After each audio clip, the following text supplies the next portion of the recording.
Assalamualaikum warahmatullahi wabarakatuh. Waalaikumsalam warahmatullahi wabarakatuh. Nih yang masuk segini doang.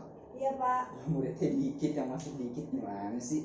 Pada males apa nih? Udah nggak mau lulus apa? Yaudah sekarang keluarin buku dulu deh nih yang masuk. Jadi hari ini saya akan membahas 3 materi ya. Yang pertama itu ada pengertian dan ruang lingkup perusahaan jasa. Yang kedua ada jenis-jenis transaksi keuangan. Terus yang ketiga itu adalah bukti-bukti transaksi. Oke, sebelumnya Bapak absen dulu ya. Biar tahu nih yang masuk siapa. Ya Pak. Yang masuk siapa. Masuk sini doang gimana sih? Apa nih? Nggak masuk Pak. Mana dia? Nggak tahu, nggak ada kabar. Dari orang tua juga nggak ada kabar. Nggak ada. Mak ini udah kemarin nggak masuk, sekarang nggak masuk lagi. Nanti coba bilangin ya, dia udah 3 kali nggak masuk nih. Iya Pak. Dia terancam nggak bisa ikut ulangan, dia harus ganti jam. Iya Pak. Terus ayah tuh, Sakit Pak.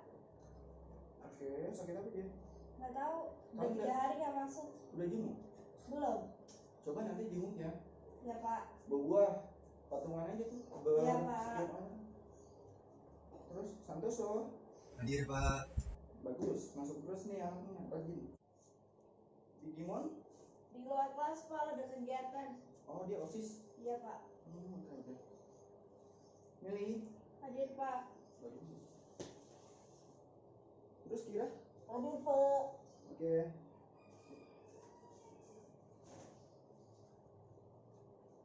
Selanjutnya saya akan bahas materi ya. Iya Pak. Baik, pertama saya akan menjelaskan tentang pengertian dan ruang lingkup perusahaan jasa. Jadi pengertian perusahaan jasa itu sendiri adalah perusahaan yang bergerak dan berfokus di bidang jasa, dan dia tidak menjual barang-barang, tetapi dia membeli barang-barang untuk mendukung jasanya itu. Jadi misalkan dia memiliki barbershop, dia pasti akan membeli yang namanya alat-alat barbershop, yaitu alat cukur rambutnya, sisir, kaca, meja, cukur, dan sebagainya macam lainnya. Dan selanjutnya itu ialah ruang lingkupnya. Jadi ruang lingkup dari perusahaan jasa itu ialah dia mencari atau menyediakan jasa dan memberikan jasa itu kepada kliennya yang membutuhkan jasa tersebut. Dan kriteria dari perusahaan jasa itu sendiri ialah 1. Dia mengambil keuntungan, berfokus kepada jasanya itu, jadi dia tidak mengambil keuntungan dari barang-barangnya, melainkan dia diambil dari jasanya itu. Dan kedua, ia menyediakan jasa dan menyalurkan jasa tersebut kepada pihak yang membutuhkan jasanya. Lalu ketiga, dia semata-mata tidak menjual barang-barang fisik, melainkan dia menjualkan jasanya kepada klien. Selanjutnya itu adalah materi mengenai jenis-jenis transaksi keuangan. Jenis yang pertama ialah transaksi intern. Jadi transaksi intern adalah transaksi yang tidak berhubungan dengan perusahaan lain di luar perusahaan itu sendiri, yaitu transaksi di dalam perusahaan itu sendiri. Contohnya, kita bisa ambil misalkan contoh, ada transaksi koreksi penulisan laporan. Seandainya ada jumlah yang keliru di sebuah laporan, maka kita bisa menggantinya, dan itu disebut transaksi intern perusahaan. Dan yang kedua itu adalah transaksi ekstern perusahaan. Jadi transaksi ekstern itu adalah transaksi yang berkaitan oleh orang luar di bidang orang luar perusahaan, misalkan perusahaan lain, klien kita, pemilik usaha kita. Ini misalkan pemilik usaha menanamkan modalnya kepada kita, pemilik perusahaan menanamkan modalnya kepada perusahaan, itu disebut transaksi ekstern. Lalu misalkan kita ini kan punya jasa barbershop, otomatis kita akan membeli peralatan tersebut dari pihak luar. Tidak mungkin kita membelinya sama perusahaan sendirian, jadi kita harus membelinya sama pihak luar, membeli alat-alat cukur seperti alat cukur, meja, kaca, sisir, dan lain sebagainya. Dan kemudian ya otomatis kita melakukan transaksi dengan klien jika kita sudah menyelesaikan tugas yang diberikan oleh klien, maka kita akan mendapatkan dong yang namanya uang. Nah, itu dilakukan transaksi yang dilakukan oleh kita sebagai penyedia jasa dan klien sebagai penerima jasa. Dan materi selanjutnya itu adalah bukti transaksi. Sebelumnya saya ingin bertanya nih, kenapa sih bukti transaksi sangat diperlukan oleh akuntansi? Cancel Pak. Oke, jadi kenapa sangat dibutuhkan bukti transaksi dalam akuntansi? Jadi akuntansi selain melaporkan laporan keuangan, akuntansi juga menjaga aktiva perusahaan. Jadi akuntansi menuntut adanya bukti transaksi yang objektif dan bukti transaksi yang dapat dipertanggungjawabkan. Artinya data tersebut dapat dipertanggungjawabkan oleh pihak independen, karena proses akuntansi itu dituntut untuk memberikan data yang terpercaya dan berguna bagi manajemen maupun pihak eksternal perusahaan dalam pengambilan keputusan. Jadi logika saja, jika suatu perusahaan tidak memiliki bagian-bagian akuntansi yang kompeten di bidangnya, maka perusahaan itu pasti akan berjalan tidak berjalan sesuai dengan apa yang direncanakan oleh perusahaan. Karena pihak akuntansinya itu ya koridor, dia tidak memiliki bukti transaksi yang diperlukan, atau bukti transaksinya itu tidak dapat dipercaya. Jadi sangat perlu bagi perusahaan memiliki bukti transaksi yang terpercaya dan dapat dipertanggungjawabkan oleh pihak-pihak independen. Lalu kita bahas tentang jenis-jenis transaksi. Oke. Tapi saya duduk terus.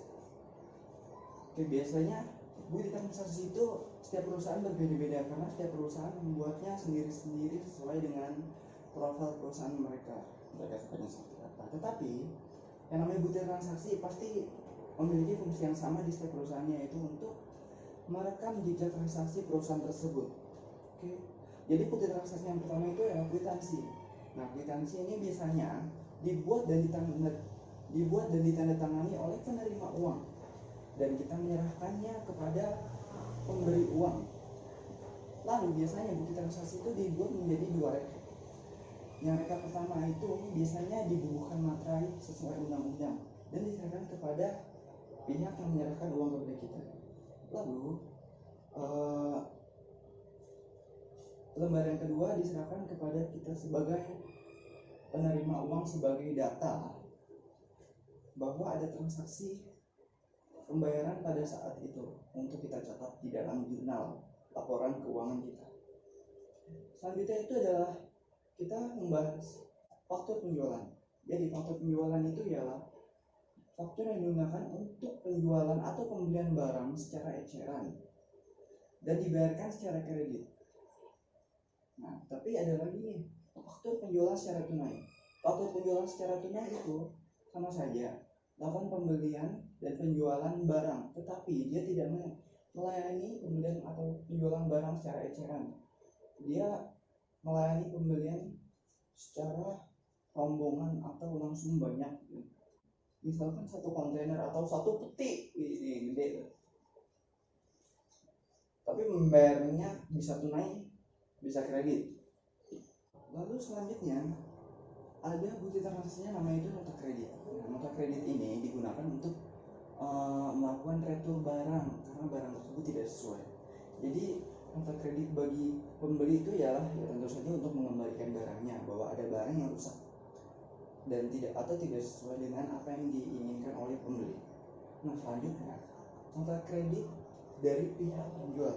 Jadi nota kredit dari pihak penjual itu ya dia telah melakukan pengurangan hutangnya atau melakukan pengkreditan terhadap pembeli. Jadi dia memberikan nota kredit kepada pembeli bahwa di situ tertulis utang dia sudah berkurang dan piutang kita terus sudah berkurang karena beliau melakukan retur kepada pihak perusahaan dikarenakan barang-barangnya itu ada yang tidak sesuai dengan pesanan.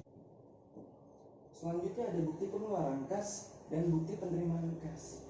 Biasanya kedua bukti tersebut digunakan oleh perusahaan yang telah menggunakan standar prosedur operasinya. Jadi setiap ada pengeluaran kecil misalkan di bawah 10 juta itu pasti menggunakan yang namanya bukti pengeluaran kas. Dan sebaliknya bukti penerimaan kas itu juga biasanya yang misalkan perusahaan menerima uang kurang dari 10 juta, misalkan faktur pembelian atau faktur penjualan, itu pasti ditulis dalam bukti penerimaan kas.